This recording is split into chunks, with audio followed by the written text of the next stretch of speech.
Good evening, dear guests, and a very, very warm welcome to the Hertie Futures Forum, Democracy. I'm Melinda Crane, moderator of the Deutsche Welle talk show To the Point, and it is my very great pleasure to accompany you this evening as moderator.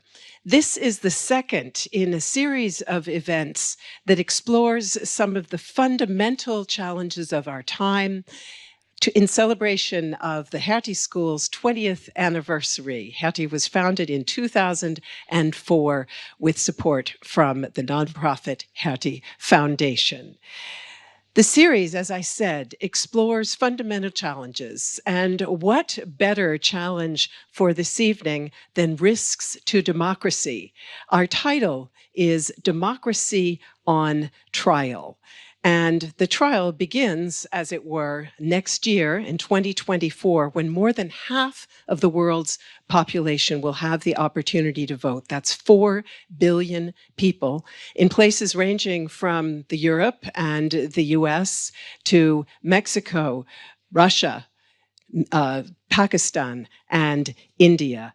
So I think it's safe to say that the question posed by our subtitle, will 2024 change the face of democracy, very well could be answered with a yes.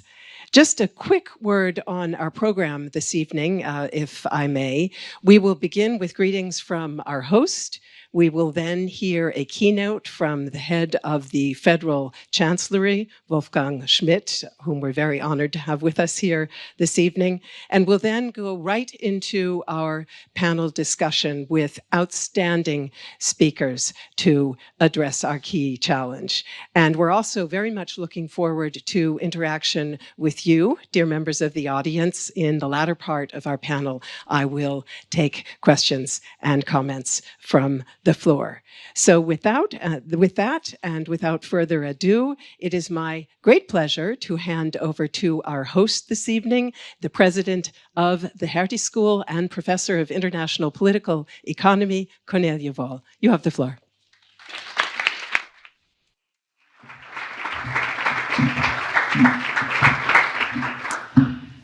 Thank you very much for this kind introduction, dear Minister Schmidt.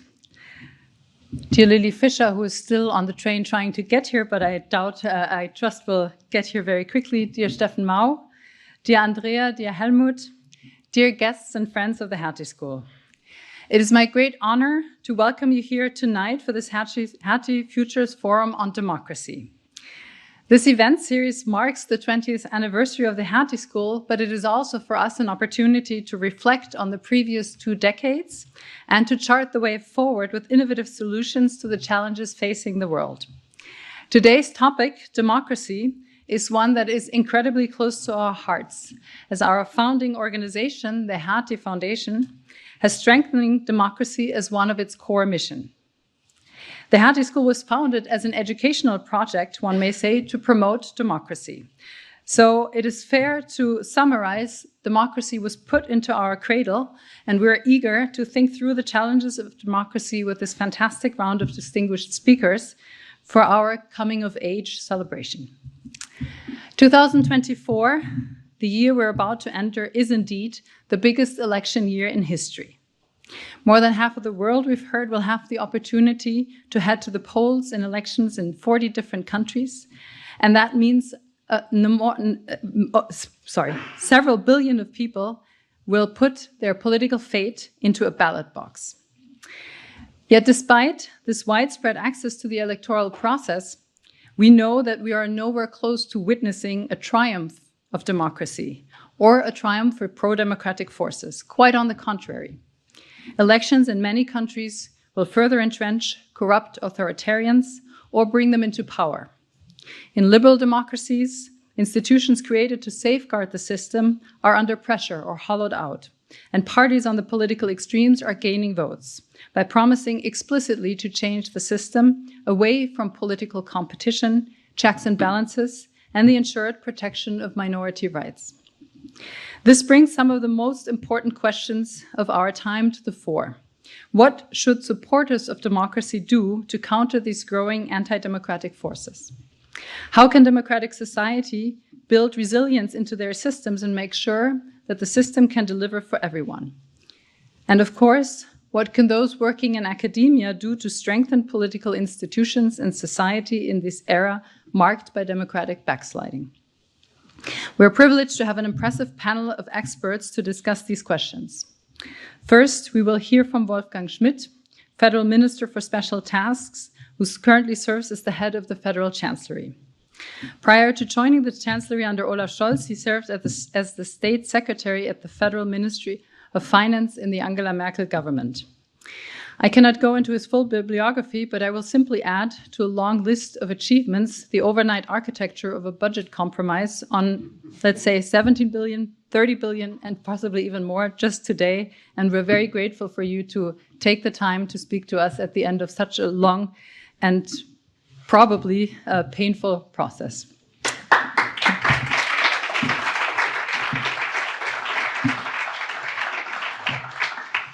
Wolfgang Schmidt will then be joined by our panel of democracy experts, including Steffen Mau, professor of macro-sociology at the Humboldt University of Berlin, an expert on inequality. I always thought you were a political scientist, to be fair, because you have a lot of things to say about the political system. And you're also the first ever PhD in 2001 from the European University Institute with East German origins. Lily Fischer, who will join us shortly, is a city councillor and deputy faction leader for the CDU in Erfurt City Council. She's born in Weimar and was raised in Erfurt, where she founded a school parliament with friends in high school and became actively engaged in politics since then. She serves as the social media reference in the Erfurt City Council. The panel was coordinated by the two democracy experts that are closest to my heart, the Hertie School colleagues Andrea Römmele and Helmut Anheier. Andrea is Dean of Executive Education, Vice President of the Hertie School, and Professor of Communication in Politics and Civil Society. Helmut Anheier, one of my predecessors, made the Hertie School what it is today during his 9-year presidency. So it is fitting to have you as part of the anniversary, since you are, I should say, the parent of half of the lifetime of this institution. Helmut is now our Senior Professor of Sociology here, as well as a faculty member at UCLA's Luskin School of Public Affairs. The panel will immediately be joined by moderator Melinda Crane, Chief Political Correspondent at Deutsche Welle TV. Before I give the stage to Wolfgang Schmidt, I would like to quickly extend a thank you to those who made today's event possible. With the support of Helmut, Andrea has really driven the organization and has been instrumental in organizing this event from the beginning to the end with the support of our communication team, in particular Benjamin Stappenbeck, Tu Hadang, Matt Longhorn, Sophia Morris, and many of the helping hands you see in the hallways this evening. Thank you very much to the communications team who's been kept very busy with the 20th anniversary festivities, which are lasting this entire year. And a big thank you to the audience for joining us here tonight. So without further ado, I would like to pass the floor to Wolfgang Schmidt for his keynote address. Thank you very much.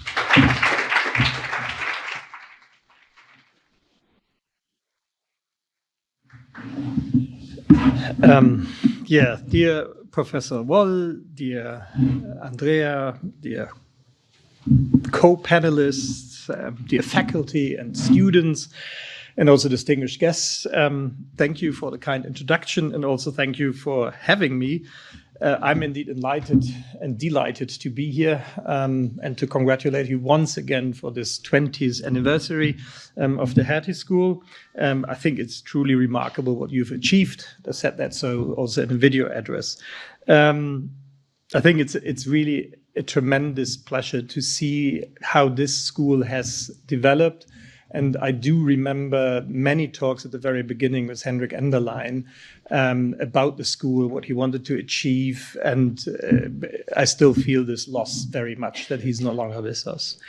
Indeed, you said I came here after what in other countries would probably be torture, sleep deprivation, but we call it democracy and coalition building. So if I'm, I hope I won't fall asleep, but if I'm not as agile as I used to be, I hope you excuse me. You said it, I think we actually reached quite an important decision it's not really yesterday, this morning. If you take into account that normally budget negotiations last 4 months, and normally it's not about huge cuts, but rather where to spend the additional money, then we had quite a tremendous task to come to a compromise and to find ways how to compensate for a massive loss when the Constitutional Court ruling of beginning of November made it necessary to cut 60 billion of a special fund that was designed to support both the transformation of our society, but also to become climate neutral in 2045. But now not only the 60 billion needed to be raised from that special fund, but also it also had an impact on other funds and also on the federal budget. So we had the task to cut and to find ways to reprioritize roughly 17 billion in the budget and 13 billion in this climate and transformation fund. The argument, yeah, but the overall budget is like 480 billion, so taking away 17 should be done within a few hours, has one problem with it. The Bundesrechnungshof, our accounting supervisory body, says that roughly 10% of a federal budget is not bound by law. So that makes it 48 billion. And in that 48 billion, part of it is, for example, what we have as international obligations, be it development cooperation, or also the famous NATO quota of 2% if it's not personnel. So this 17 billion that we needed to consolidate against the backdrop of 49 or 48 billion available money, you understand the task. And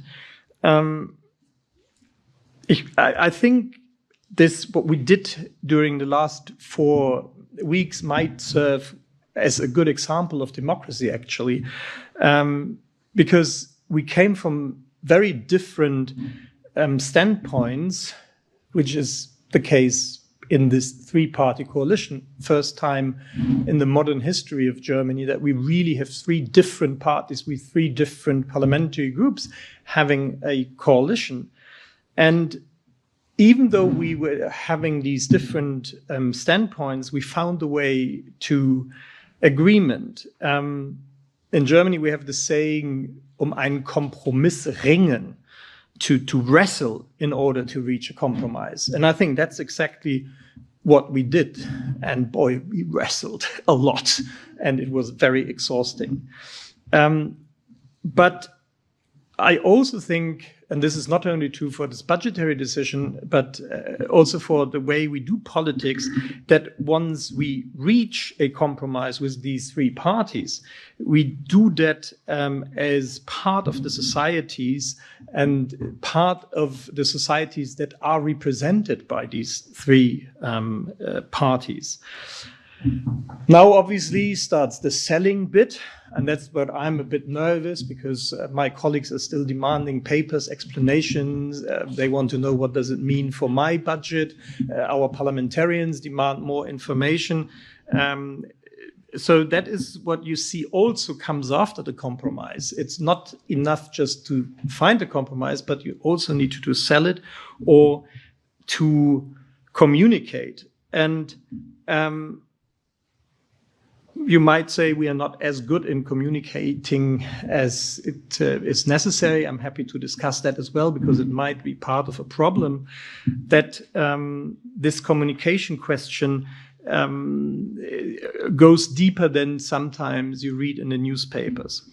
Not as to say that I want to be pitied and I want you to feel sorry for us, but I'd say this, what we saw now, is happening against the backdrop of quite some crises and issues that we have to deal with.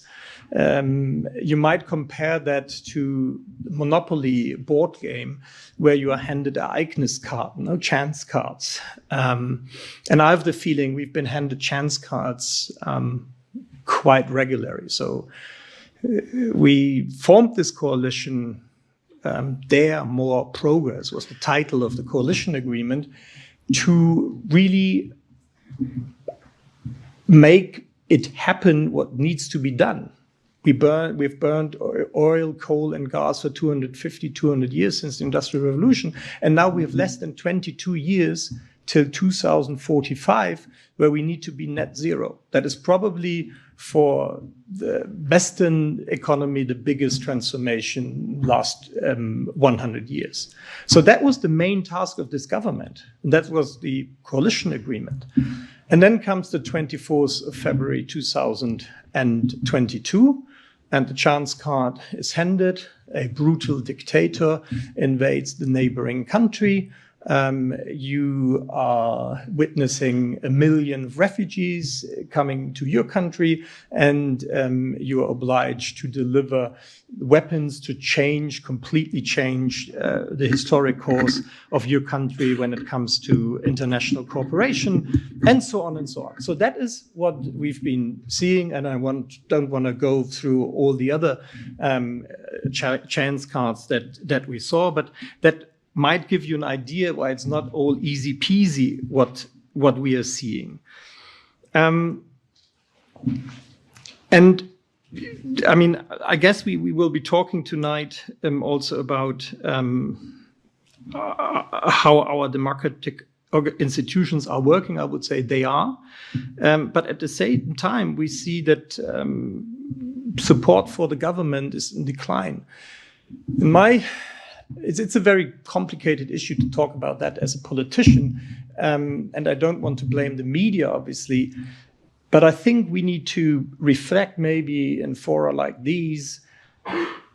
Are we not facing a situation where voices that represent the extreme are giving more room and floor than those who seek compromise, who do the hard work, which is not very sexy, obviously. Now in Germany, compromise is very often connotated with foul. So it's not a beautiful thing, a compromise. And it's not that you go and say, yes, I'm very strong, I could deliver 100% of my goals. But rather you need to explain to your own people that the flag is not red and shining, but it's rather orange and blurry and all that. So at the same time, we are seeing in the talk shows people who, like Sarah Wagenknecht, her business model is to explain to everybody how bad things are. And I could start here with a 2-hour or 3-hour speech explaining you and telling you with anecdotes how rotten our economy, how rotten our administration, how rotten our country is. But our job is to fix that and to work tirelessly on making things better. Problem is that you could always challenge me when I tell you we did this and this and that. But this and this and this is still broken.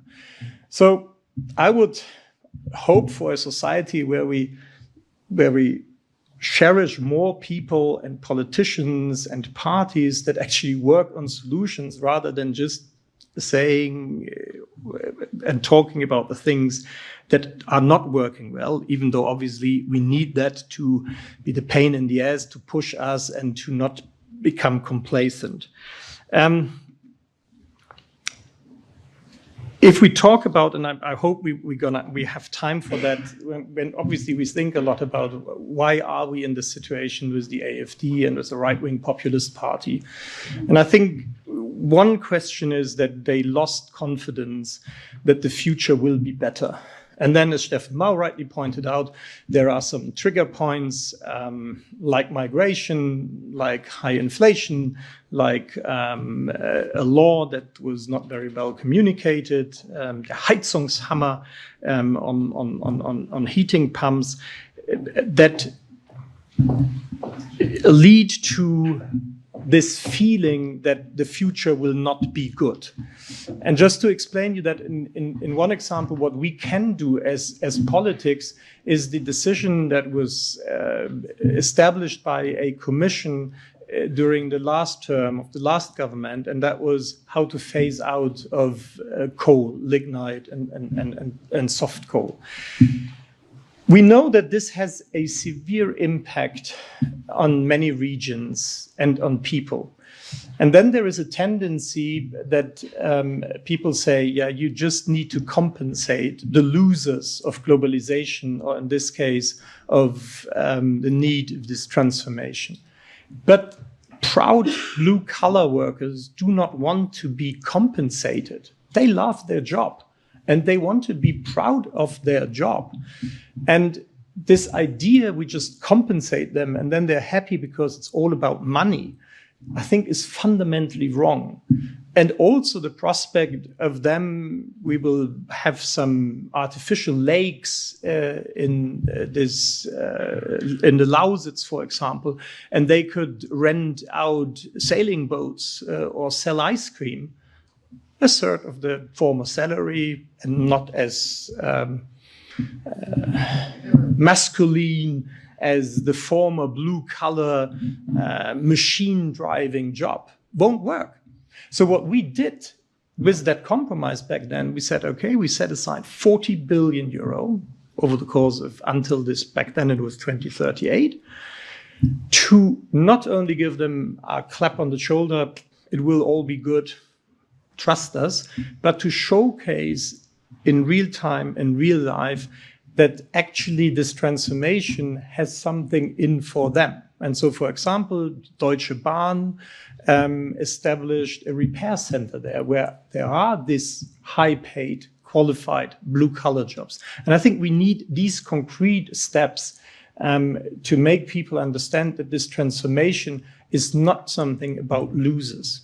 No, and when I look at the AfD and I look at the trigger points, high inflation, real wage losses, migration, plus our support to Ukraine against the Russian aggression, then very clearly we have to tackle inflation. We have to tackle the wage issue wherever we can. And obviously we have to find solutions also for the perceived mass immigration that leads to you lose control. And that's what we are doing. So obviously I look a bit worried, but I'm happy to exchange with those people who are experts on the 3 elections that we'll be seeing in Germany next year, plus the European election where there's no threshold. So we might see these right-wing populist parties. But obviously the big question is the American election and what is happening there. I think there is some, as I'm a member of a working group of optimists in politics, there's some hope. We thought Trump would last forever once installed in the system. We saw that's not true. And just today we saw in Poland a new democratic, open, pro-European minister-president was actually installed. So there is hope. And I do think that we will also be, as a government, more successful when it comes on the national level to elections. You might have heard what Joe Biden, the American president, tells his people when they complain or tell him we need this and this and that. He basically says, don't compare me to the Almighty, compare me to the alternative. And so that's what gives me hope for 2025 in September. Thank you very much.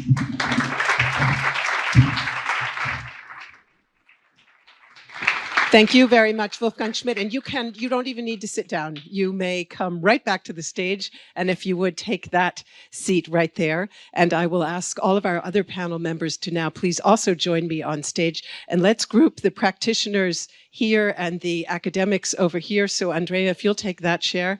Stefan, if you'll take the one on the end. And then Lily Fischer, welcome. Great to have you with us. you've already been introduced by Hertie President Cornelia Wohl, so the audience does know that you were stuck in a train. We're very glad that you're here with us now. 82 minutes, okay. Oh dear. Well, I would like very much to pick up in just a moment on a number of the concrete points that Wolfgang Schmidt has made, also in terms of possible reasons why we are seeing declining trust in democratic systems and also democratic backsliding. But let me start, first of all, with a general overview, essentially picking up where you left off, Wolfgang Schmidt, with that global perspective and the question whether all of you are leaning more toward the optimism that Wolfgang Schmidt said he is part of the working group on, or whether you are looking at 2024 with great concern. And then tell us, if you would, please, why you're either optimistic or pessimistic, and which particular regions or countries do concern you most. And I'll let Wolfgang go last on this round and start with Lily Fischer, please. Yeah, thank you for having me today. As I said, I had a lot of time in my train. So, my boss always says he's a rational optimist, and I think this is a very nice saying about how to look on the situations. And it works for me pretty well on politics, especially if you look on how many paramedics can influence politics day by day.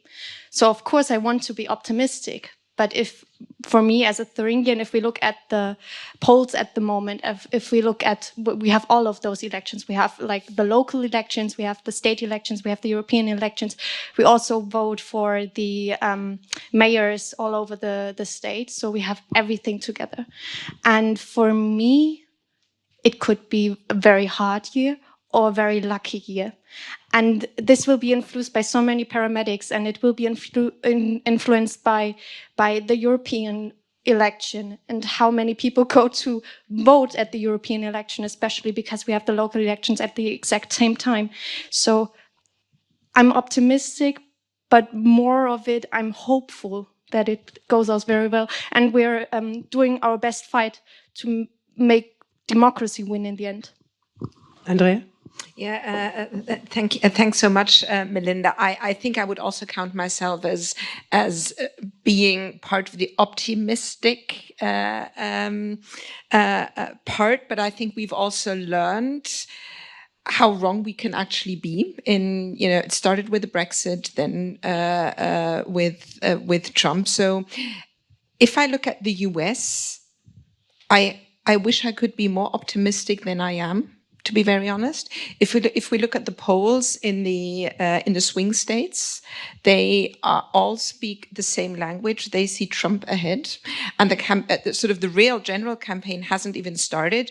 We will have primaries, and perhaps we will talk about primaries later on.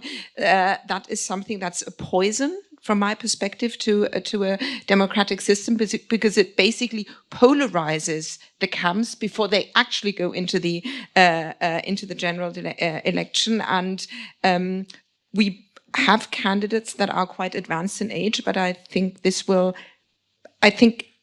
Biden will have a really hard time in the campaign.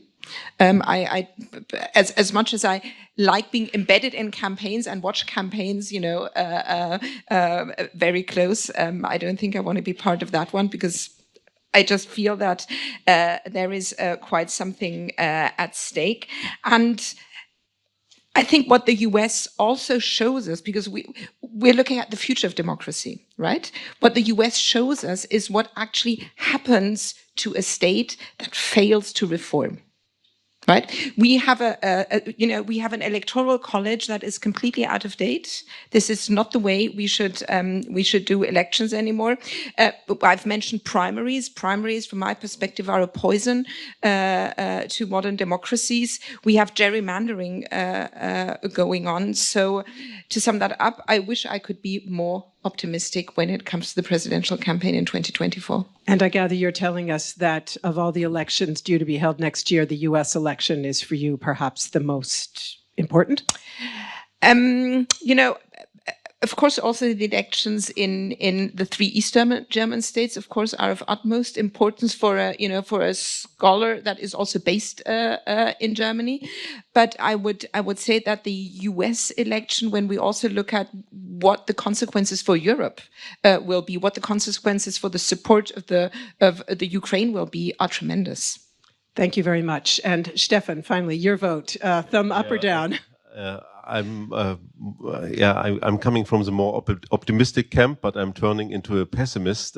Just observing what is going on over the last month and weeks, and some developments are really frightening. We have numerous exogenous shocks to the democratic system, the cards that were mentioned by Wolfgang. But we also have, of course, long-term structural changes, so that larger parts of the population, they feel somehow left behind. We have maybe new cultural wars. At least some political actors try to put more energy into that. Of course, we have a growing complexity of political decision-making and, of course, of the political institutions. So it's more difficult to find good solutions, binding solutions that serve or deliver to everyone.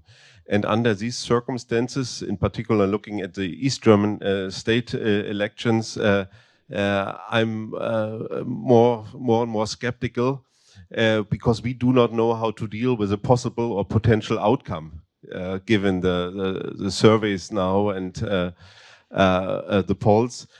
So it could be, we could end up in a very new political situation where with a completely reshifted, reconfigured political landscape. And we have no fantasy yet how to deal with that.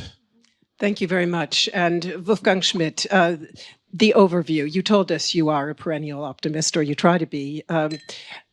How do you see the year 2024 with elections, as I said, taking place across the world in some of the most populous countries of the world and most powerful countries of the world?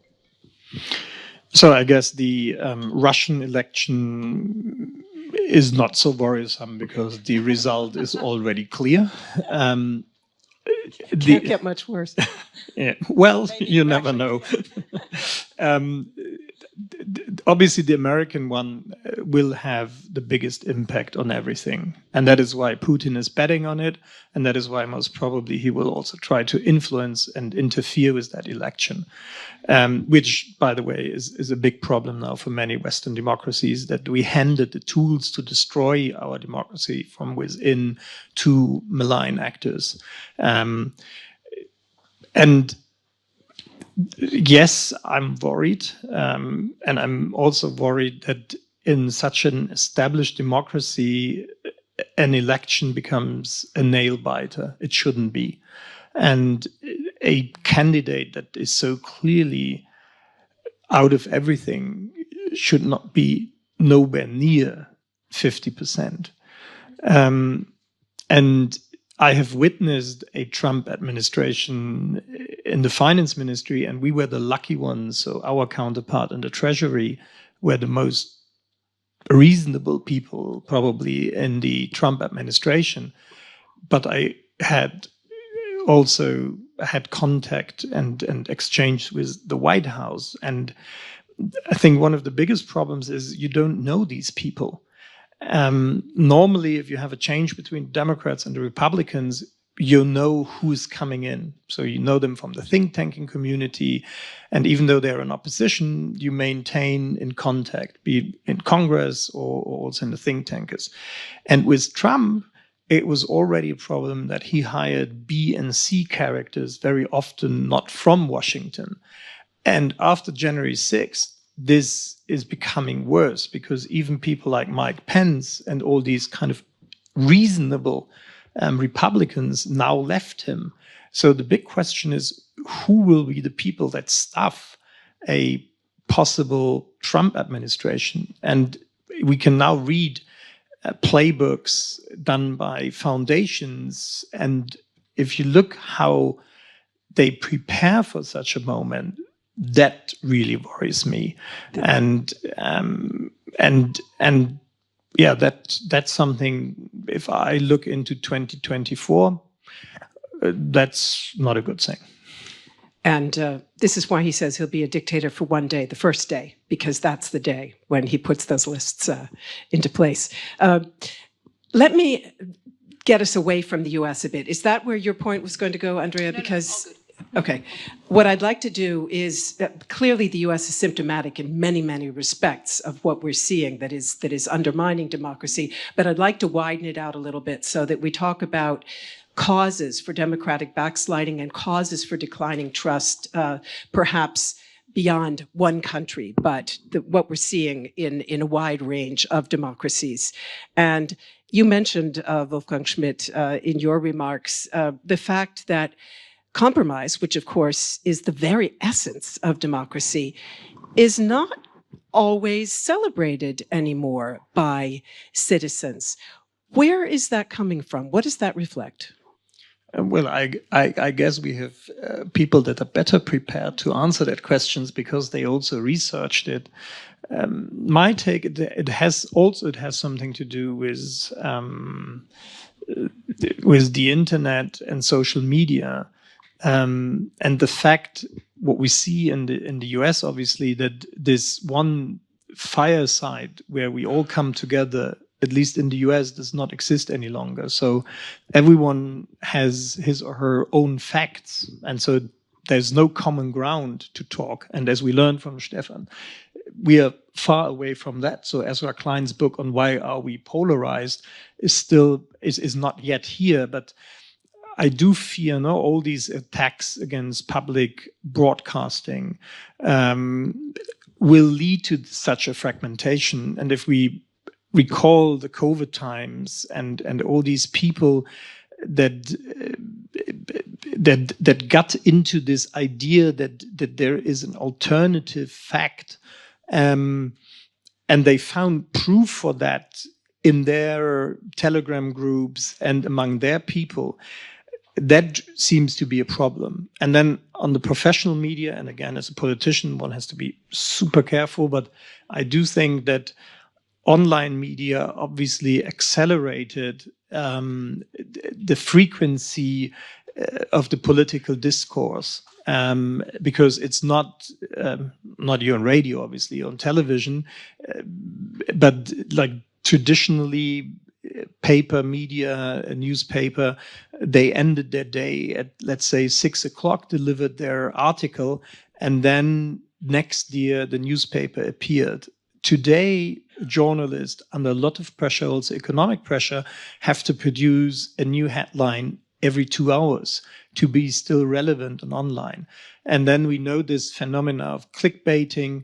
So you twist your article or the interview to make it more appealing to the audience. And obviously, what is more appealing is more like the black and white theses that really resonate.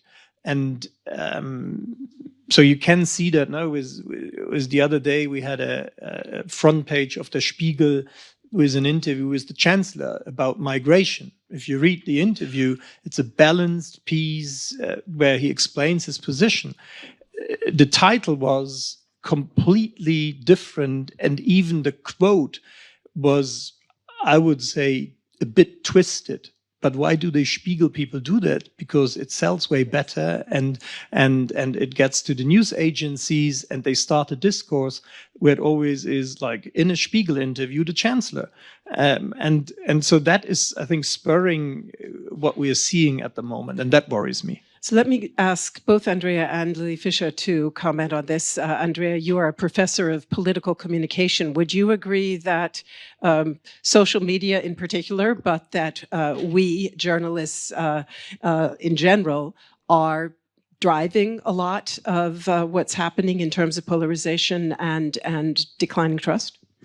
I mean, probably Stefan would be the better person to answer that. I'm going to him as well, because he just talked about this in his recent book on Trägerbunde. And Stefan, as you point out in your study, your results show that the polarization is not as far ahead as the media actually make it. So, and you are right. Headlines have to sell. news has to sell, and that's why sort of news, excuse me, to some extent is more edgy than the reality actually is. But I would like to come to another or make another point. In my research, I very much compare Germany and the US. And if we look at Germany, we are, things are still going extremely well.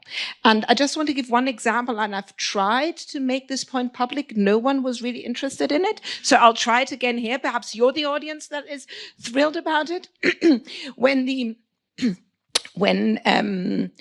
Excuse me. When Karlsruhe announced its call on the Haushalt, right? Everyone was shocked and thought, "Oh my God!" And what is Olaf Scholz, Christian Lindner, and Robert Habeck going to say? And I thought, "Wow, fantastic!" No, why? Because they accepted the call from Frankfurt. From Karlsruhe, sorry, that's Hertie, Hertie framing the call from Karlsruhe without a single word. They accepted it. There was no doubt, no questioning. And I thought, what a statement, because it's accepting the rules of the game. That's what democracy is about. And that's what we see in the US. In the US, we see that the rules of the game are interpreted differently and are not accepted as the rules of the game anymore. And I think that's a very, very crucial point. And that also refers to accepting losses. That's what democracy is all about. Democracy is about change of government. You have to accept a loss. And when I talk about that in my seminars, I still show the concession speech of John McCain in 2008. I strongly encourage you to listen to that speech in 2008 when he congratulated Barack Obama and said to his volunteers, to his campaign supporters, and now we all unite behind our president. And that's unthinkable today in the US, absolutely unthinkable. So I think from that perspective, I think we are a very healthy democracy. There is also no denial of the legitimacy of the political opponents. So from that perspective, I think we are still doing very well. That doesn't mean we shouldn't watch out. Yeah.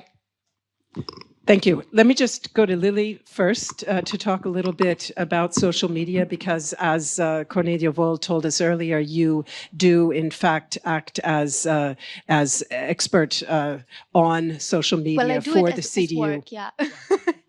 Well, I think, yeah, sure, social media and media in general do have an impact on it, but I also think that it only goes with the flow in the end. I think the people are losing trust. They have real trust issues with politics because what they promise, they do not have in the end. And this is what you talked about with compromise. Of course, if you go into a coalition, you have to do something with the FDP and then you have to do something with the Greens. Of course, you have to do that. But I think people are more and more connected to the promises you make in your programs. And if you promise something on the billboards, they want to have it in the end. And this is very broke down, but then you have, of course, the media publishing, again, promise broken, again, something other done than said. And this only influences the feeling that people already have. I have to say this is more my feeling than it is facts, but this is what I get from the talking to people, talking in family, because they say, this is not the CDU we had it as before. This is not the Social Democrats and what they promised. And of course, the political opponents will always influence that too. So we say this is not the respect that the Social Democrats promised. And of course it is always, this is not the Christian democracy that the CDU still has. But I think it is altogether just trust issues that come together with politics not doing their job very well. And broke down for me, the main thing, and it is easier said than done, to get anti-democratic powers such as AfD, to get them smaller is to do good politics. Because good politics that give what they promise will show people that politics is something to put trust in again? Stefan, is it harder in these times to do good politics than it might have been some years ago? I'm thinking about an issue like migration, which you are an expert on. And, you know, migration is extraordinarily complex. And it seems that in many, many countries, it is provoking extremely sharp dissatisfaction and disillusionment amongst voters. Are democracies today at an inherent disadvantage in dealing with this kind of complexity? With regard to the migration issue, yes, because liberal states cannot be as rigid at their borders as other states. So they can simply close the borders. They can use everything they have. They can build fortified infrastructures to defend themselves. Whereas we would always compromise certain values and also constitutional principles. And there is an inherent tension for liberal democracies between so self-governance and human rights or rights for refugees and asylum seekers. And these compromises are very difficult to make. But I wanted to make a few remarks on the overall structural transformation. So I think the media are very important. So they have different economies of attention. We have the algorithms. We have people that drift away from, let's say, quality media, where not everything can be published, so it undergoes some kind of evaluation. And we also have different behavior on the consumers of information. So this is quite known.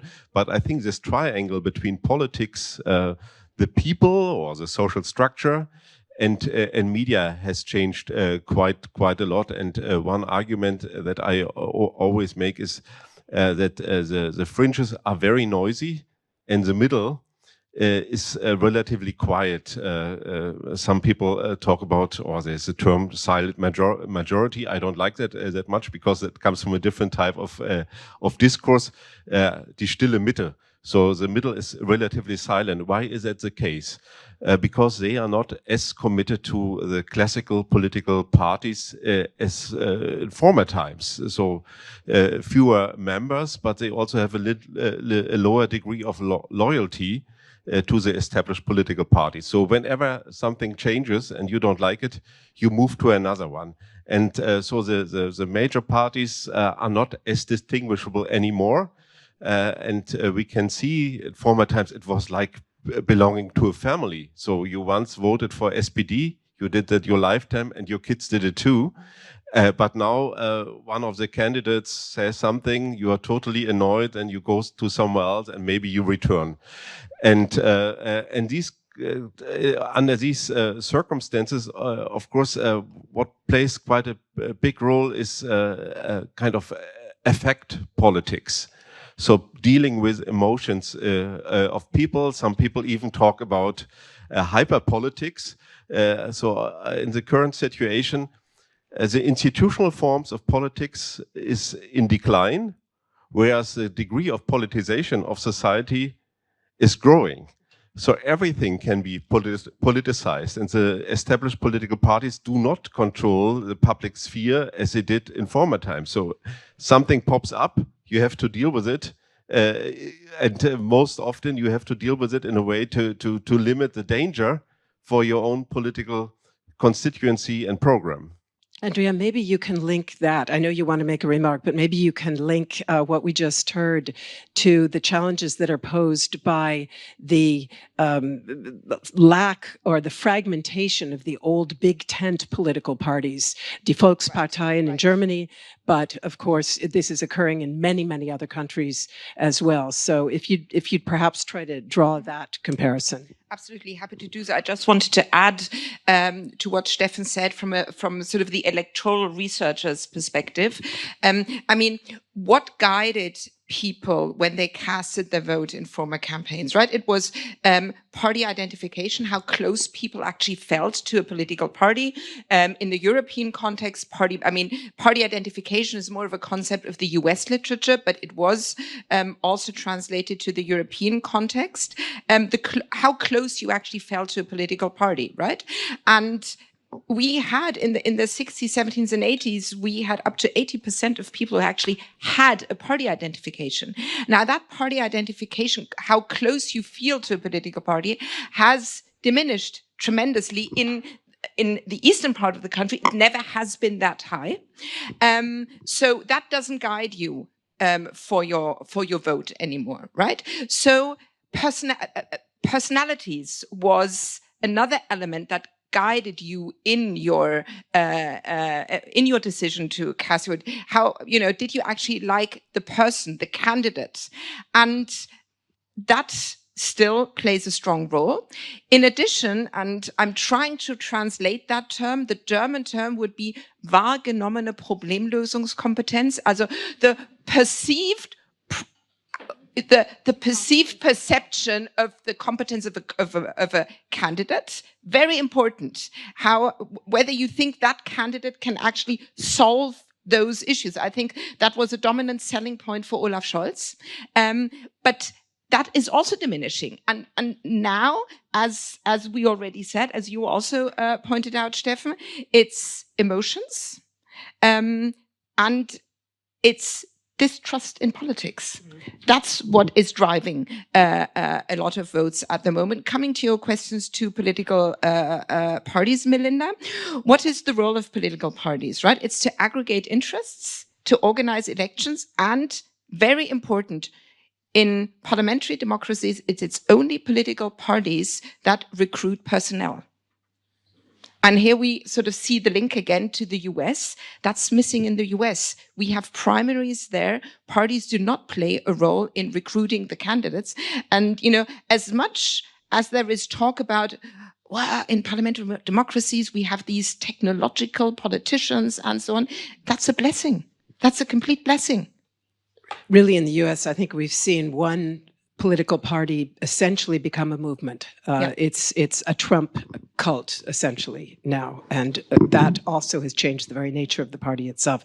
Let me come back to the point that Wolfgang made about structural transformation in the economy and how that impacts citizens and voters. So one of the things that we've observed in the US, particularly among the groups that support Trump, is that through the loss of their economic identity, let's say they were a member of a union, they worked in an auto factory, they were proud of their union card and their job, and they lose it, and they go to an Amazon big box store. At that time, what takes over for them in terms of their own identity is their ascribed identity, as we call it. So they're white and they're male, and that becomes the thing that they look for in their political identity. Do you see that happening in the parts of Germany that have faced the hardest struggle with structural transformation, meaning, of course, many of the eastern states, but not only those? No, I don't think that this applies so much to Germany yet. But what do people want? People want respect. They want to be respected regardless of their education, regardless of their lifestyle, regardless of their means. And I think when we recall what also caused Trump to win was that famous, infamous basket of deplorables. Hillary Clinton's remark. And I think because most of us are they're college-educated middle or upper classes, but the majority of the voters are not. And so for them, what we are having here is an elitist discourse, and they feel that politicians, that media is talking about them, is looking down on them. And that was the reason why Olaf Scholz and the SPD in 2021 in the election came up with this respect theme, because we said, like the old saying, okay, climbing up the social ladder through education, which in the 70s was actually a promise and people perceived that as a promise. Now it feels like a judgment about non-achievers. So this saying, it's okay to be a plumber, to quote a actual accusation. It's totally okay to be a plumber, and you can have a good life as a nurse. You don't need to be a journalist, a professor, or a Kanzleramtsminister. And I think that gets lost. And so it's not so much about the money and the status, it's about this perceived thing. We look down on a variety of people about their life choices, about what they eat, what car they drive, or that they even drive a car, and all these things. And I think that has happened in the States, plus the economic downturn, flyover states, and so on and so on. And then obviously many mistakes of the left when they start this identity politic things. But I would always argue this is not really an issue if we don't make it one. And I see this obsession nearly in more conservative media to always talk about like how do you gender? Let's talk about the important stuff. Lily, is resentment of elites one of the main drivers of dissatisfaction in the eastern states? Is it part of what brings people to the AfD? I don't know, actually. How do you mean that? What Wolfgang just talked about, the feeling that those at the top somehow don't understand the problems of normal people. Yeah. Yes, this was something I just thought about when you talked, because I think this is something that the Social Democrats lost, because this was always their main focus group as voters, the hardworking people. And if you go into the polls and statistics, you see that the Social Democrats lose those people. And I think Merz lost the plumbers, but I think the plumbers also, and this is, I don't want it to make it too political in the end, but this is a discussion we have in every round that we do. My boss does something, I don't know how to translate Stammtische. So he invites people from small towns, small villages together, and they always say, okay, why should I go to, this is, you would also always disagree, I know that, but they say, why would I go to work, hard work, 40 hours a week when I can have nearly as much money if I get the Bürgergeld? And I think this is disrespectful against those people that do the hard work. But it shows, of course, the Mindestlohn shows that you show respect to those who do hard work.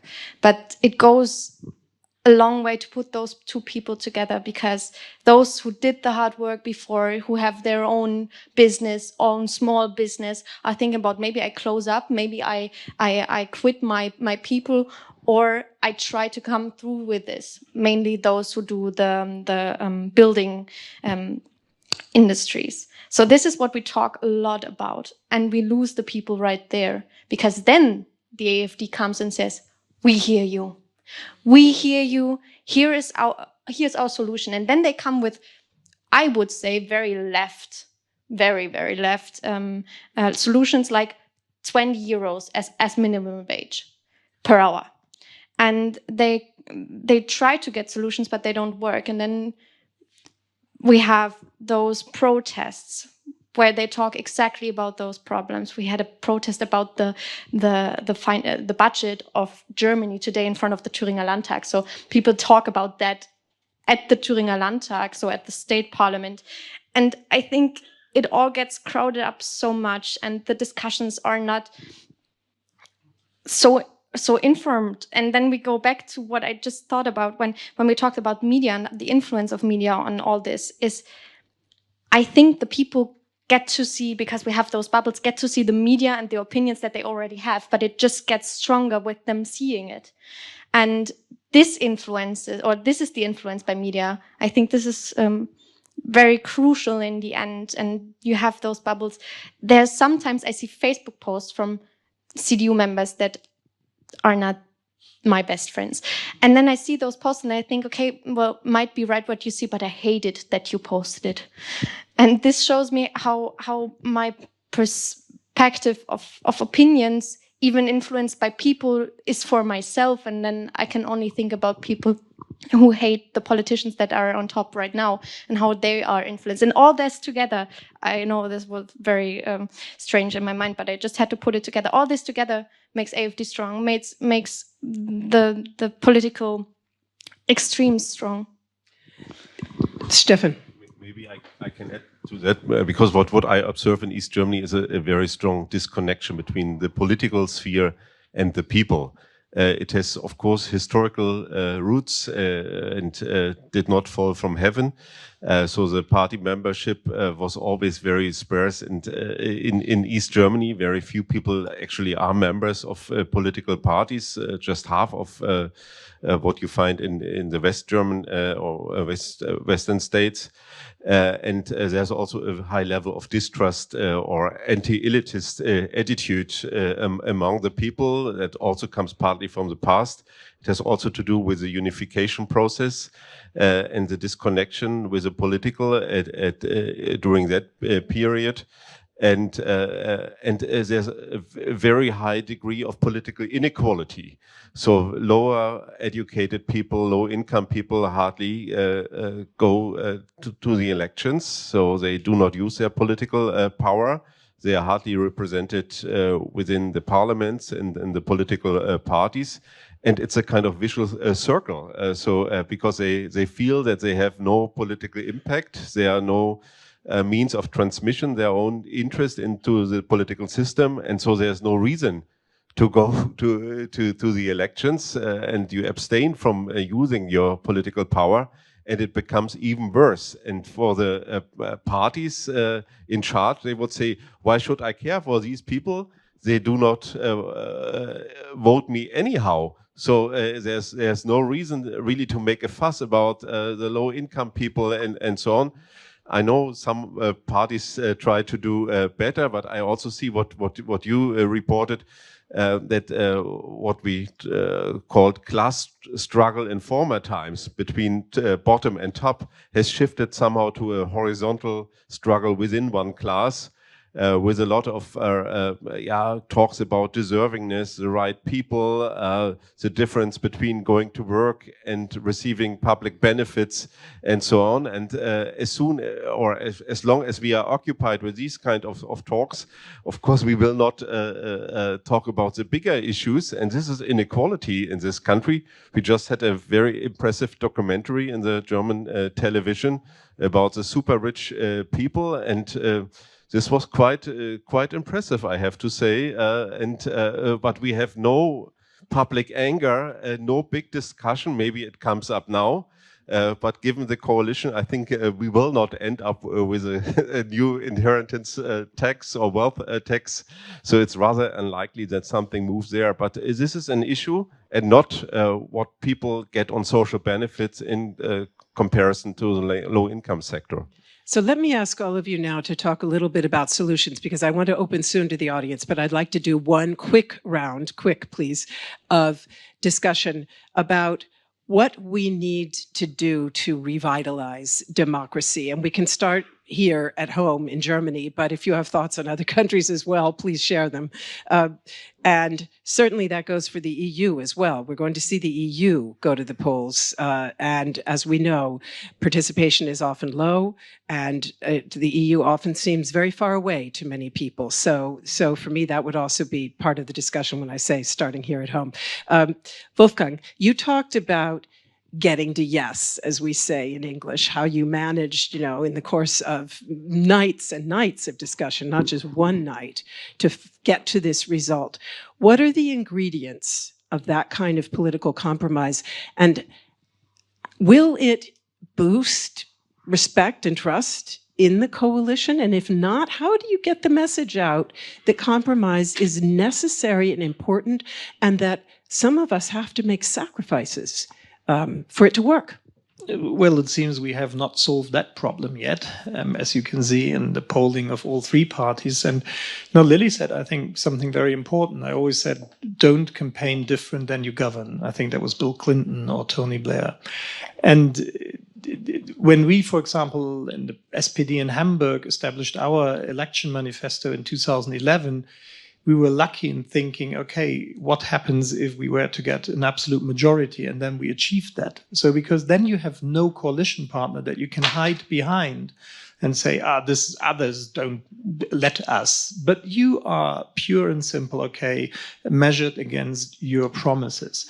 So, and there is a tendency, and I think two of the coalition partners now have had a little bit of a problem, that if you're in opposition, you detach from reality over time. And you tend, because you talk to all your peers and the supporting groups, and you promise them and promise them and promise them. And the budget does not matter, and the constitution does not matter. And then you enter a coalition and a government and you crash with reality. So I think that's the first ingredient. Be realistic and don't overpromise. So, and the second one is even more complicated, because now if it's true, okay, we all stick to our election manifesto, but yeah, guess what? You are in a different party. I'm in a different party. Our friends in the Liberal Party and the Green Party, they entered with good reasons when they turned, 16, 19, 20, and decided to become members of this party. And I do strongly believe that my party, that my opinions are right. But I understand that my opponent has the same feelings about his or her opinion. And so if we then try to lecture each other about, but my position is the better one, just accept it, then you end nowhere. And the ability to be able to find common ground, to put yourself in the other's shoes and think about the interests of the other, what might be an outcome that would work for the other person as well, that is needed. And here comes the problem. In a two-party relation, that's very difficult already. No, and now it is like the good old days of the Grand Coalition, but I lived it as a coordinator of the junior partner. That was not great days. It was fierce fights and long nights. But now we have three parties. And I sometimes say that I think we because we are so used to 16 years of Merkel government, this idea of social democratization of the CDU or asymmetrical demobilization, that's all a synonym for let's take fights and public discourse out of the sphere. So we sedated the public discourse. And now we have an abundance of these fights and discussions, which is normal in democracy. But somehow those who are in it, but sometimes also those who observe it, they still stick to the rules of the old game of a two-party coalition with a sedated political discourse. And it's like if we were playing soccer and you and your colleagues are commenting an American football game, and tell us, yeah, do a touchdown and tackle the ball with the hands. And you can't do that in the game that we are playing. And so I ask for, I think, more understanding of the nature and the structure of the political situation that we are in. Now, and maybe if I may, a last little one on the three-party coalition.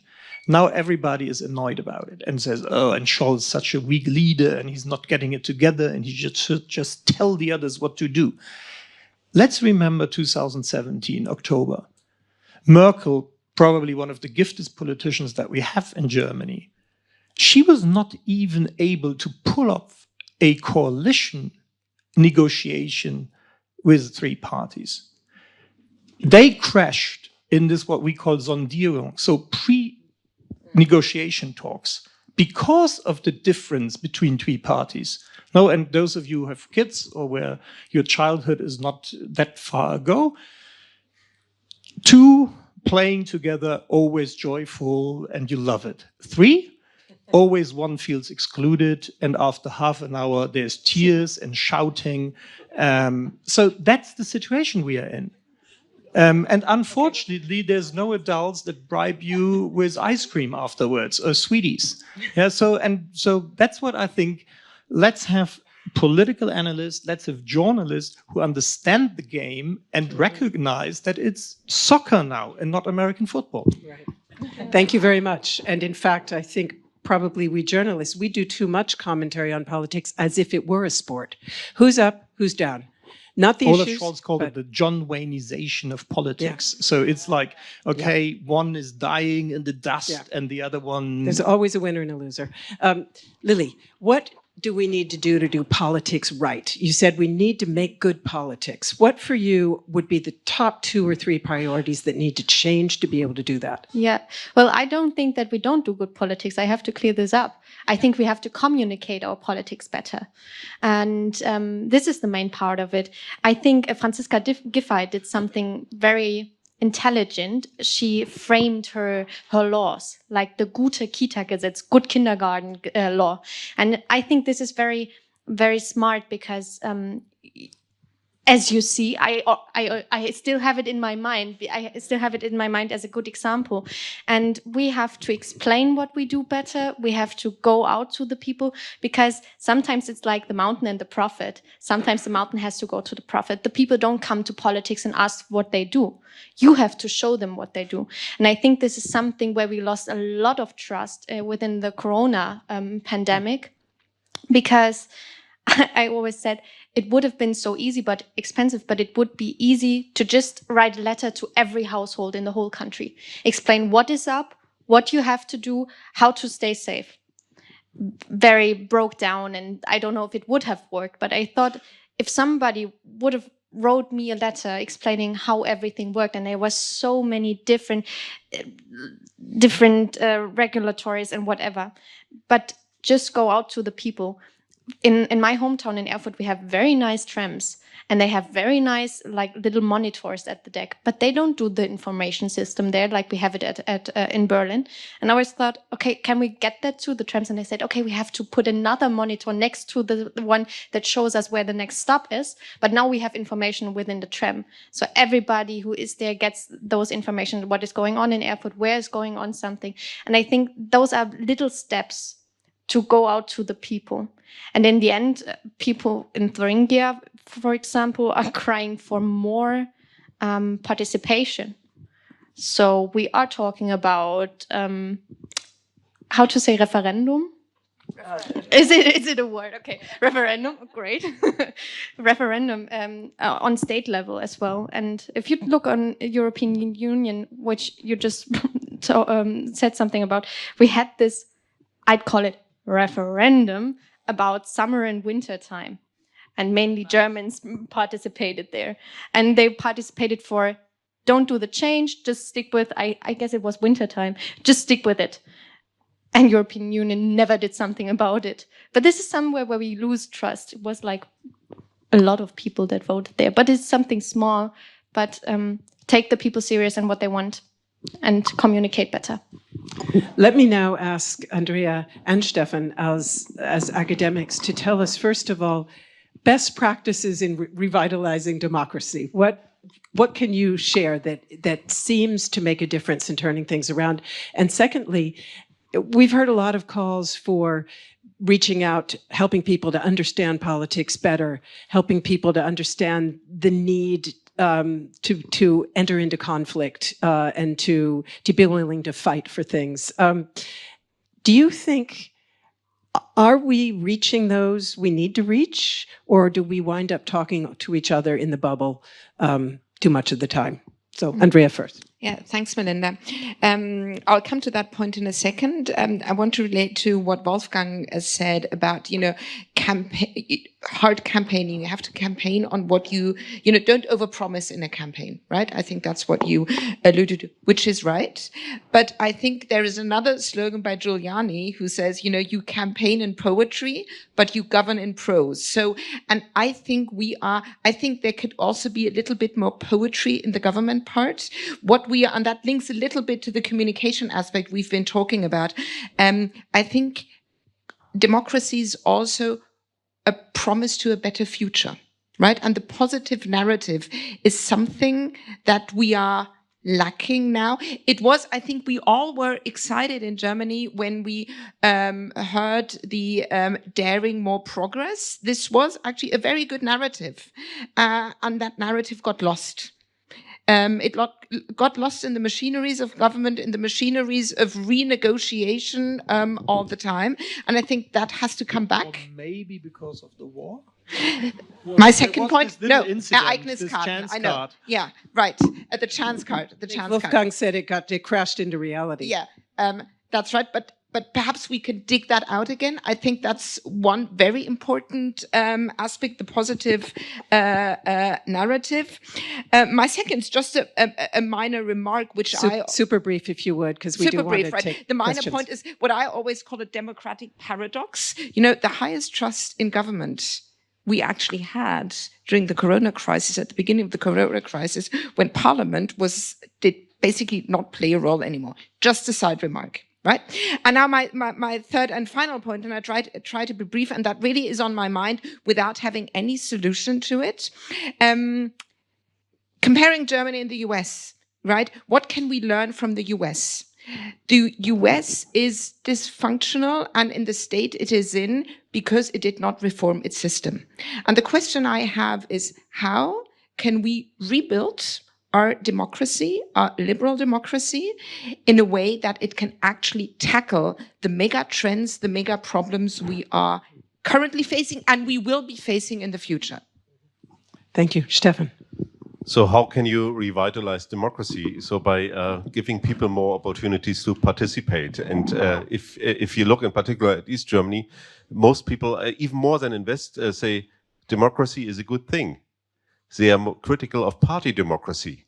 So the party democracy did not entrench in the same way as it did in the West. And I think we should think about more different forms, maybe pilots like round tables, like mini publics, like referenda, and these kind of forms to bring that passive middle into the political process. I think it will not work with political parties, maybe for the AfD, but not for the others. And in the long run, I think this could, East Germany could even be a pioneer region of experimenting with new forms of democratic participation beyond the classical way of party membership and going to an election. Lily, you want to say that with your mic so everyone... Eastern Germany, especially Thuringia, already is an experimental laboratory. If you look at our government and everything that is going on in Thuringia. That's true. Thank you very much. Let's now open to questions from the audience. And I believe Benjamin has, or no, you have the mic. Very good. So who has a question? Let's take 3 at a time. We'll start here in the second row and then go over there. Thanks so much. Thank you everyone for speaking here despite budget negotiations and the Deutsche Bahn. I'm Jakob, I'm a Hertie public policy student, and my question relates to what Stefan Mau raised first about emotions becoming more important in the political discourse. And you also talked a lot about trust right now, and you talked a lot about how in Germany we have these problems. But then again, if we look at on a more global view, I feel like nearly all democracies, we have this trend towards more populism, less factual-based politics. So I want to challenge that a bit and ask, isn't there something wrong that's more systematic, detached from the problems in Germany we have, but something more systematically, a problem more systematically that we have in how our democracies work? Yeah. Thank you. We'll take a couple more and then get some answers.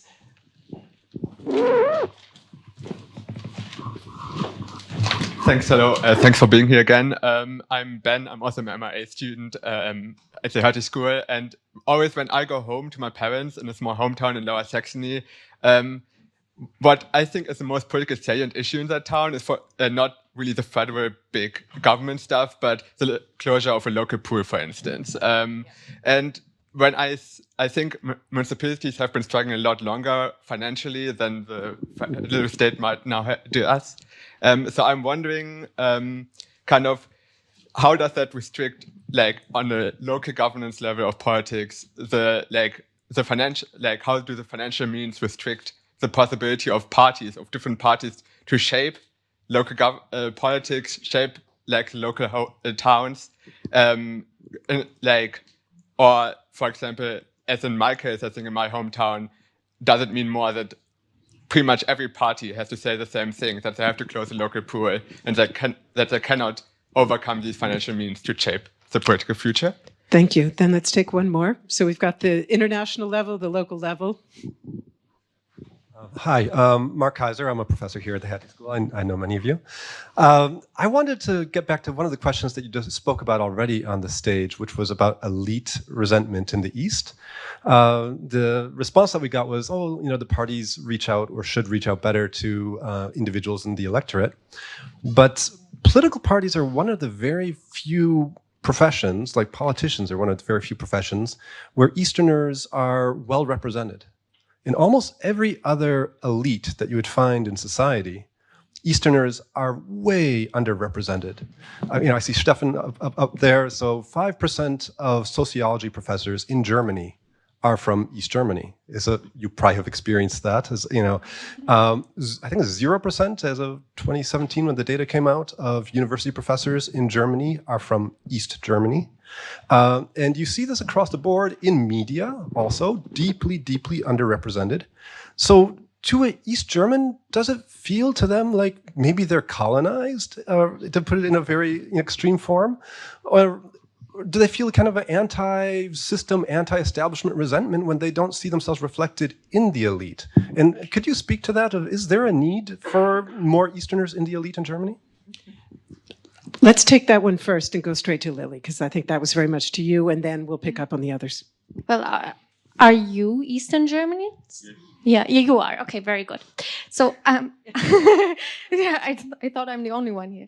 No, that's great, because I have to say, I'm 23 years old. So I was born after the Berlin Wall falling down and everything. But I started identifying as Eastern German when I started to do politics on a federal level, because I met Bavarian students, so I was like 16 or 17, and they taught me, oh no, we brought the champagne, you can drink your Rotkäppchen, so your it's not even Prosecco, it's so bubbly, sparkling wine, whatever.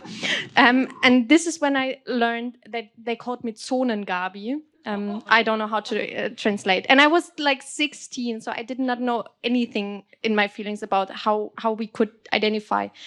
But I learned while doing politics that not so much is parting us. I think the biggest controversial thing is what a Jägerschnitzel is, so a hunter's schnitzel, whatever. And this is what is parting us. And that's why I would strongly disagree that of course, I would love to have more Eastern Germans in any board or whatever, but it is Germans in the end. What I think is crucial that the people don't come from where others. There's no president of a university in Eastern Germany that comes from the district or somewhere else. They all come from Western Germany. I think it's more crucial that we have people coming from the town or like the district and know what's going on there, have the feeling. And I would always say that too about Lower Saxony, for example. The president of the university in Heidelberg, in Baden-Württemberg, should know the country, for example. I feel like it's more about those local structures, because Germany is so different in every little state. And it's not only Eastern Germany, but of course we have other habits and other memories and other history. But I think we're one now. Stefan? Yeah, I was once for lunch with a famous populist researcher in the US. And I told him, yeah, I'm writing a book about East Germany. And I said, yeah, with the elite transfer from west to the east, it was 35,000, mainly male people came to the east. And the higher, the more prestigious the position is, the more likely it was occupied by a person from West Germany. And he said, oh, this is this is, I mean, this is causing so much populism, resentment. This would be like sending several thousand people from Washington, D.C. to Wisconsin and then running the country. And of course, that has caused some problems and also issues of representation. I mean, you could see elites in a purely functional way to say the best people should do it. They should make the decision, run the industries and so on. But this is not how it works. So there, of course, this has caused conflict, and a lot of people also have become more skeptical and detached from the political arena due to that. Of course, the political sphere is a bit different because you have forms of representation. But if you look at businesses or universities or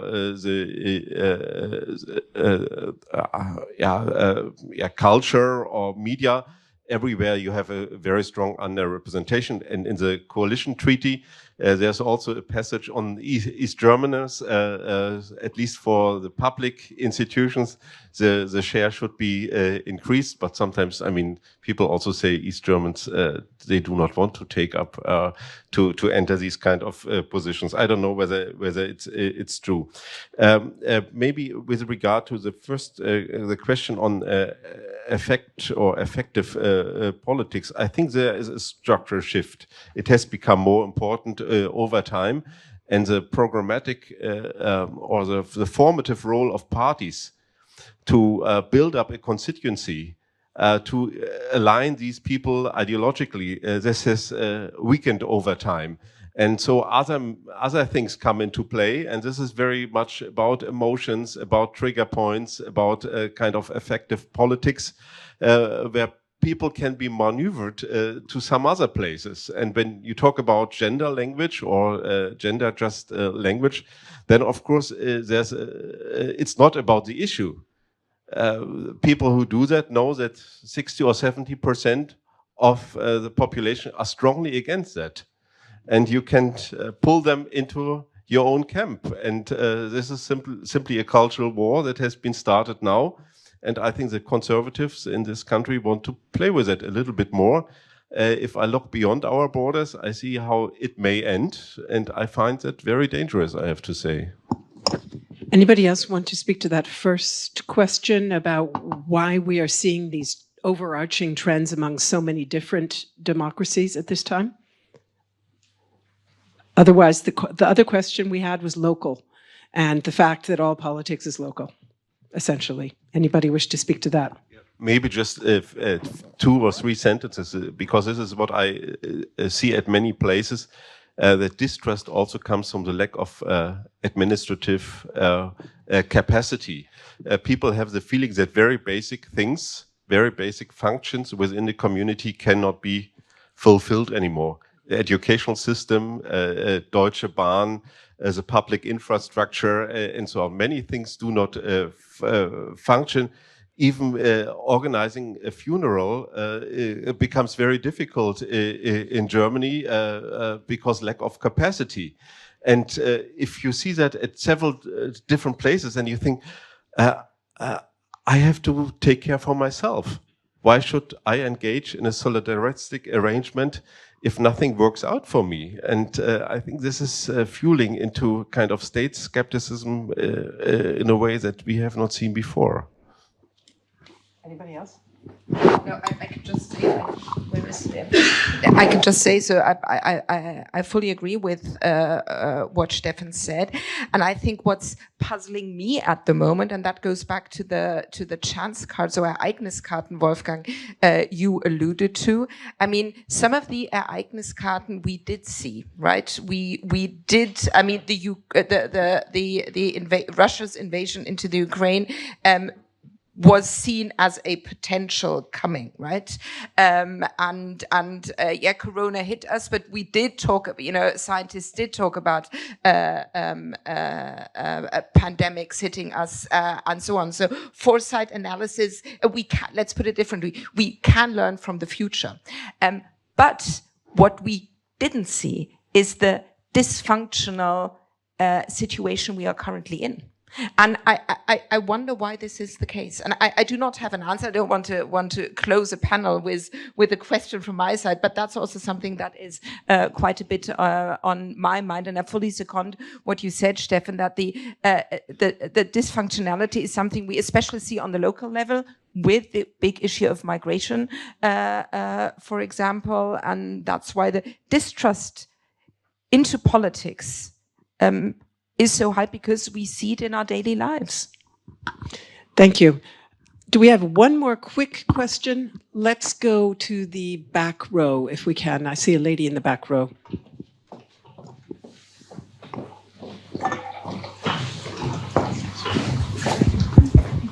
Hi, thank you. You mentioned a lot about respect and also transformation of the political system. And to that, there's that saying, no, that when America sneezes, the whole world catches a cold. So somehow I feel like we've failed at understanding how viruses work, the gestation period as such, and also how it manifests. So to that effect, I think Germany is not doing so well when you speak of respect and then when you bring up this idea of gendering as a problem. Not that it affects me per se, but it does affect 30% of the voters. But that's aside the point. No, transformation in respect needs to be seen across the board. And it's not only towards the fact that what SPD has lost, which is maybe their more party identity, by not catering to the trucker or the plumber. But that's one point, to see what maybe each party here in Germany has lost in terms of their identity. Also speaking, and to that effect, to the idea of America sneezing and the world catching a cold, I think currently the leader of the opposition, who's in charge, who said famously that he was going to halve the number of the AfD, support, is now talking about light culture. So that speaks to basically a gestation of exactly a certain virus. And to that effect, we're talking... I'm going to have to ask you to come to a close. Sure. Thanks.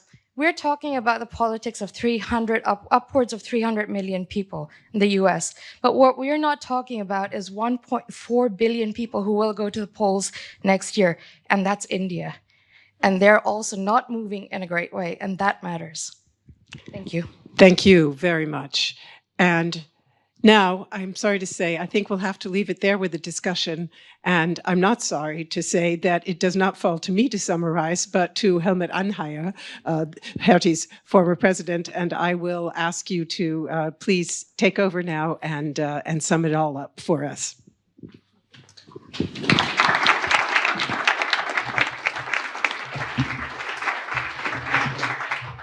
It's, of course, easy to summarize the discussion, and I made a few points.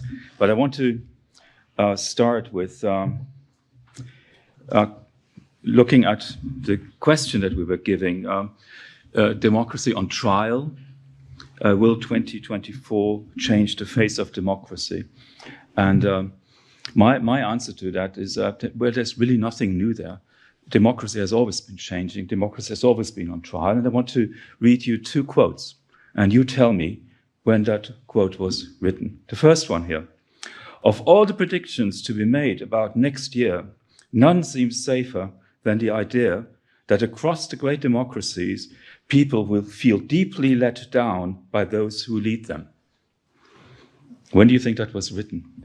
It's exam week at Hertie, so... That was The Economist in 2014, right? And here is a quote from the Financial Times. Next year will be the year of the demagogue. That was 2016, right? So we're basically asking the same. Well, in one case, in two cases they were, right? There was Brexit and there was Donald Trump. But how did we misread these events? And that brings me to what Wolfgang Schmidt said in his talk. I think framing matters an awful lot. How those in power frame the issues and how they communicate to the populace what they have in mind, and preparedness matter. And I think that's where the German government has really failed us in various ways over the last years. Right? So we did not see Putin's war coming when the writing was all over the wall. We did nothing about running into dependencies on gas and other and China and all of that. The writing was at war. We heard the warnings, right? We didn't listen. So I think that is one takeaway that I have from the talk. You also mentioned loss in the confidence in the future among some population groups. That's very, very true. And Andrea Römmele made a very good point, saying that a government that fails to reform in time and in a timely way, when it sees that things about a democracy don't quite work, is just waiting for greater disasters to happen. Right? And I think the US is a great example of a country that has fallen into this trap. I like the idea that also came from several of you that there seems to be a decline in the culture of compromise, and that the very nature of polarization is changing. We have been polarized in the past, but it's not that we were all a happy family, right? But there are different constellations of polarization, and that was alluded to by, I think, somebody mentioned identity politics, right? I think identity politics, to the lady who spoke last, is a virus in our political system. The rules of the game, essentially, for democracy to function, not only to function, but also to wither the crisis and the challenges and the tests that democracy is put to. I think Lily made a very, very good point about the trust issue, and that trust can be eroded by overpromising, by not performing right. And I think we see that in a number of countries around the world where we have state capacity issues. I think what the neoliberal agenda has done is to reduce the capacity of the state. Right? And we see that most clearly in the United States at the moment, but I think we also see it now in countries like Germany that used to pride themselves of a well-functioning public administration system, and that is now unable to find its way into the 21st century. And Stefan, I think, very deep insight into the triangle that you described as politics, media, and society, and that we have a silent center there and a lot of noise at the edges. And that brings me also to the insight that I think Lily and Stefan shared, that in East Germany, we have a very different political culture, and that political parties mean something very different in East Germany and in West Germany. It's the experience, of course, of the Socialist Unity Party, but also the experience that protesting seems to work. Right? There is a political protest culture in East Germany that we don't see in the West. Pegida would be hard to imagine in Frankfurt, right? But it is happening, still happening in a place like Dresden. Now, then to your question to the panel at the end, what would it take to revitalize democracy? We had some interesting ideas. Wolfgang said, don't overpromise, don't lecture each other. And that reminded me, of course, of Max Weber and the distinction between the ethics of conviction and the ethics of responsibility. And perhaps we should teach that to our politicians much more frequently and drive it home. Right? You have to reread Max Weber once a year, right? To make sure that you don't fall into this trap. So passion and reason, right? That's really what's behind it. Lily, better communicating, better framing, reaching out, be content with the politics of little steps. Andrea, we need to think more about a positive narrative, about the future, and we have to be mindful of reforms when they are needed. Stefan, create more opportunities to participate, and I want to close with two remarks. One is the gentleman about trust, right? You said, is it systemic around the world? If you look at the Edelman Trust Barometer, you get the impression it is, but I don't trust the Edelman Barometer. Right? I think the World Value Survey is a much better source, and if you look at the World Value Survey over the last decades, it is relatively stable, but slowly eroding. In most countries, in the West. But we do see a significant drop in the United States, and that is, again, the worrying part. And I want to close with a quote by Wolfgang Schäuble. He was asked by the Frankfurter Allgemeine Zeitung, was a year or two ago, what does it take to be a good politician? What does it take to be a good politician? And he said, passion and compassion. And I think what we saw tonight with our two politicians here on the panel is a very good combination of that. And as long as this country has politicians of your caliber, we can at least sleep a bit quieter than our friends in the United States. Thank you so much.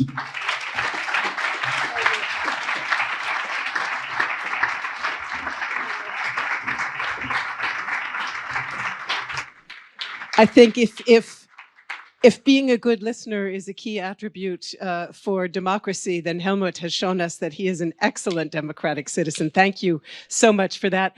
And thank you very, very much to the entire panel for this very thought-provoking, far-ranging conversation. It has really been a pleasure to listen to your views and listen to you sharing them with each other. So let's give them another very warm round of applause, if you would.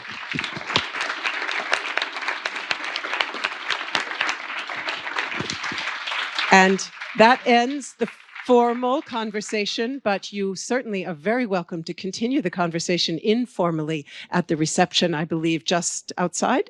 So on behalf of our hosts, it's my pleasure to invite everyone to join in some fellowship. And thank you so much for being here, dear audience. Thanks for your attention and your contributions, and enjoy the evening. Bye-bye. Thank you.